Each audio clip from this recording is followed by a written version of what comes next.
What a day on Wall Street, guys. This is why you don't chase the highs. You never buy, well, you can buy a breakout, but you always have stops in place. But you certainly never want to chase news like NVDA had last night. We're headed lower, and I don't think most people realize how much lower we're going. By the way, this isn't Armageddon, right? I did a video earlier today. These are the April lows over here.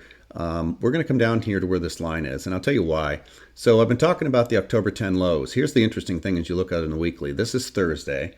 And we had on the full week of October 10, we had 412 million. We've already taken it out through Thursday on 447 million. We have still one more trading day to go. So this is massive volume that this is breaching this.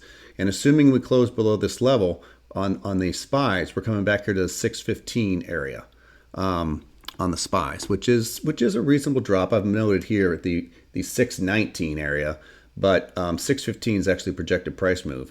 So it's a significant drop, but it's not cataclysmic, right? I mean, you look all the way back to 2023. We've come all this way. We're talking about checking back to this area, which is pretty normal in a bull market, which I would still call it a bull market, by the way. And then we'll resume. Same thing on the QQQ. Same scenario played out today. You can tell it's weaker than the SPYs. But what we were watching was the October 10 lows here. And that was 292 million. We've only traded 4 days so far this week, and we've already surpassed that with 329 million. That is massive volume. We have one more day to go. That means we're going to come down here to the 541 area. I've kind of noted where that is. Actually, I think on the daily, I kind of checked out an area of where I think it'll come back to this high volume high, high volume low. So somewhere between 551, 559. That's where I'd take mine off. I'm thinking about my own shorts, but the projected price move was actually a little lower than that. It's the 541 area when you do the math. So we're going significantly lower. Now, what does that mean? That means just prepare yourself, buckle up. We can look at all these stocks if you want to, but this really means that nothing's safe, right? They're going to whack stuff. They're going to whack everything. There's a common saying on Wall Street, you take the stairs up and the elevator down. And oftentimes the elevator door is not wide enough when people just want to get out. It's a risk-off opportunity, right? So Apple looks fine, but they're not going to spare it. Amazon looks fine, but they're not going to spare it. They're going to hit them all.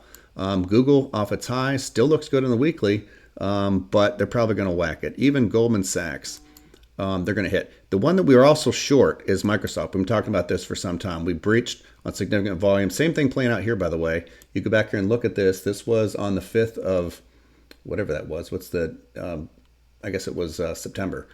The 5th of September, here was the swing point right here, 81.9, let's call it 82 million. We took it out so far with one more day to go with 97 million. This is coming down to 429 Microsoft. So we're short Microsoft to expect lower prices. Even stocks that technically have bottomed.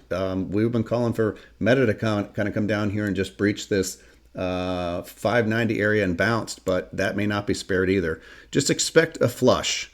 And I'll hit two more. AMD, and then of course NVIDIA from last night.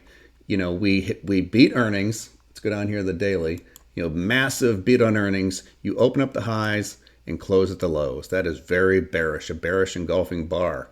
And look at that massive, massive volume. This is the biggest volume we've had in some time. Why? I don't know. 318 million shares traded hands. It's not our job to know. It's our job to be prepared. So with that, I just want to let you know where we're going so you can protect yourself and be prepared for lower prices. Tomorrow, next week, I don't know, but we're heading significantly lower, if you want to call that significant, on both the SPYs and the Qs. Protect yourself. Make sure your stops are in place. If you're short, this is fantastic. I'm kind of excited because we're short. So if you make money in the downside and the upside, this is a joyous time.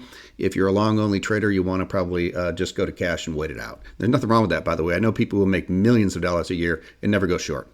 They wait for the market to set up and then they go long. So if that's you, make sure you protect yourself and protect your positions. Hope that helps. Have a good evening, and we'll talk to you later.